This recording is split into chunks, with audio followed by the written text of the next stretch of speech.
అందరూ holiday homework చేశారు కదా? ఓకే, ఇప్పుడు బుక్స్ పెట్టండి, అందరినీ కరెక్షన్ చేస్తాను.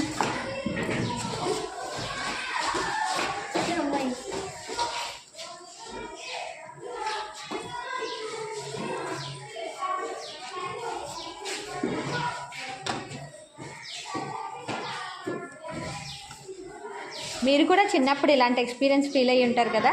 హోంవర్క్ బుక్స్ పెట్టమంటే పైన కాకుండా కిందన లాస్ట్లో వచ్చి కిందన పెట్టడం. సో చిన్నప్పుడు ఈ ఎక్స్పీరియన్సెస్ అనేవి మనకి తలుచుకుంటే చాలా హ్యాపీనెస్ ఇస్తుంది.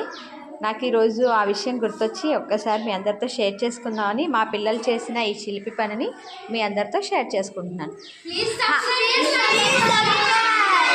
అబ్బా, అయితే మీరు బాగా చదవండి, అప్పుడు ఎక్కువ మంది సబ్స్క్రైబ్ చేసుకుంటారు. అదే చెప్పానా, మీరు బాగా మంచిగా చదివి మంచి చదువు రిలేటెడ్ యాక్టివిటీస్ చేస్తే అప్పుడు ఎక్కువ మంది మిమ్మల్ని లైక్ చేస్తారు. ఓకే.